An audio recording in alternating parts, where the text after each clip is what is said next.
कथा विश्व के परिवार सदस्यों, आज हम लेके आए हैं सोचने की बात, जिसका शीर्षक है प्रेरणादायक और सशक्त कहानी। सच्चा गणतंत्र दिवस।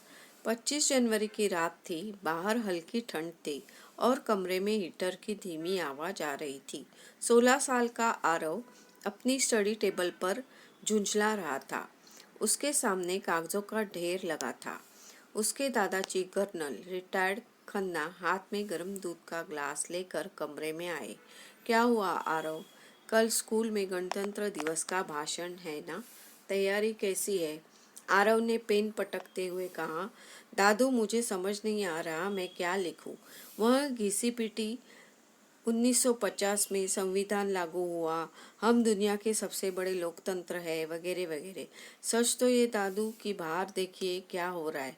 करप्शन है, गरीबी है, सड़कें टूटी है। क्या वाकई रिपब्लिक का कोई मतलब बचा है, या यह सिर्फ एक छुट्टी का दिन है? कमरे में सन्नाटा छा गया। कर्नल खन्ना ने दूध का गिलास मेज पर रखा और पास की कुर्सी पर बैठ गए। उनकी आंखों में वो चमक थी जो अक्सर पुराने दिनों को याद करते वक्त आती थी।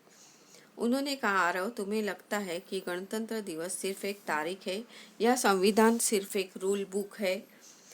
चलो, आज तुम्हें भाषण के लिए नहीं, जिंदगी के लिए एक कहानी सुनाता हूँ। यह कहानी मेरे बचपन के दोस्त राधिया की है। बात 1950 के दशक की है। हमारा देश नया नया आज़ाद हुआ था। मैं और राधिया एक ही गांव में रहते थे। राधिया एक दलित परिवार से था। उसे उस समय छूत अछूत कानूनी तौर पर खत्म हो रही थी, लेकिन लोगों के दिमाग से नहीं गई थी। राधिया ने पढ़ने में बहुत होशियार था। उसे गणित का बहुत शौक था, लेकिन गांव के स्कूल का मास्टर उसे क्लास के अंदर बैठने नहीं देता था। वह क्लास की खिड़की के बाहर जमीन पर बैठकर सुनता था। बारिश हो या धूप, राधिया वहीं बैठता था। एक दिन जिला कलेक्टर गांव के दौरे पर आए। संयोग से उनकी गाड़ी का टायर स्कूल के पास पंचर हो गया। कलेक्टर साहब स्कूल का मुआयना करने चले आए।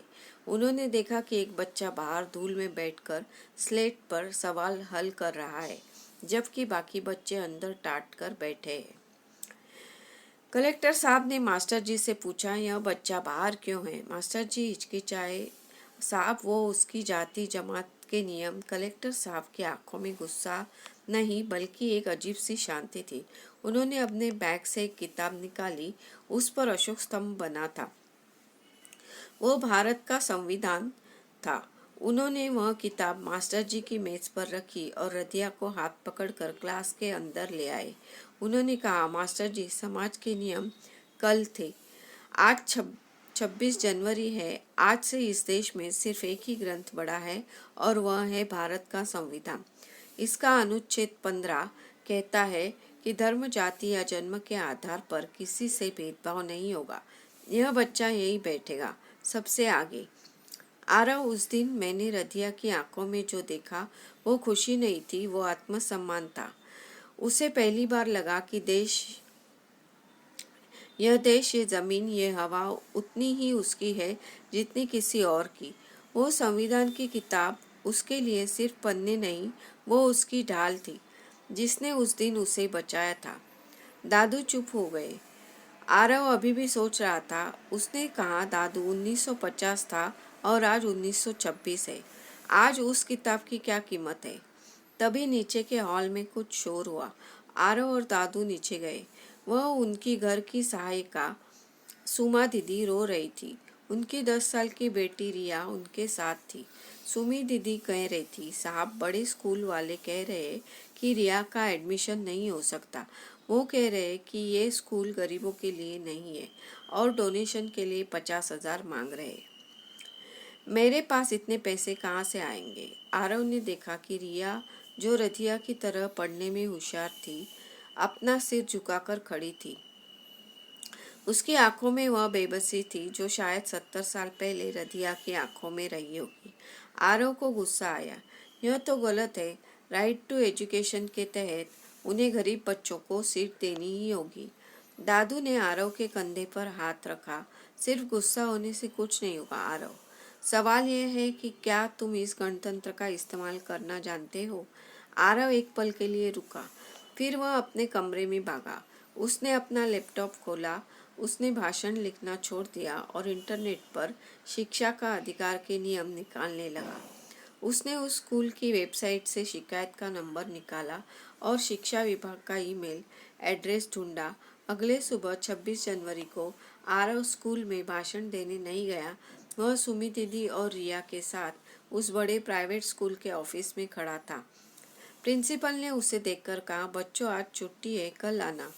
आरव ने अपनी फाइल टेबल पर रखी। उसकी आवाज़ थोड़ी काँप रही थी, लेकिन इरादे पक्के थे।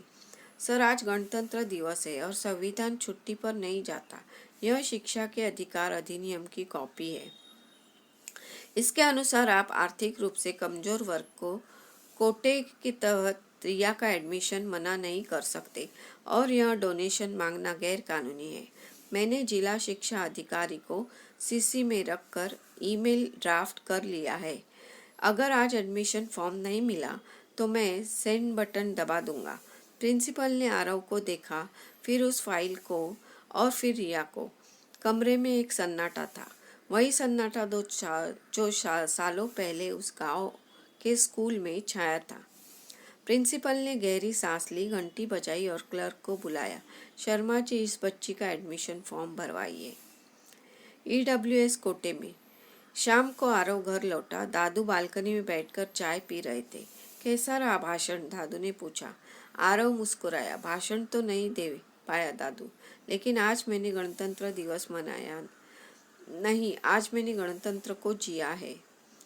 आरव ने आगे कहा, दादू मुझे समझ आ गया, गणतंत्र का मतलब लाल किले की परेड या तोपों की सलामी नहीं है। गणतंत्र का मतलब है वह ताकत जो एक आम नागरिक को हिम्मत देती है, वह गलत है के खिलाफ खड़ा हो सकता है। आज मैंने रिया की आंखों में वही देखा जो आपने रतिया की आंखों में देखा था, आत्मसम्मान।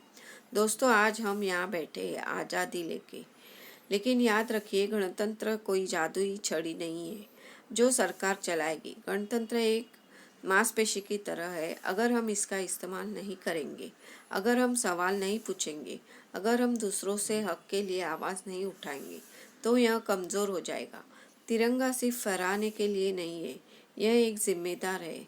वह जिम्मेदारी कि जब भी हम किसी से साथ अन्याय होता देखें तो हम तमाशबीन न बने, बल्कि संविधान को अपनी ढाल बनाकर खड़े हो जाए।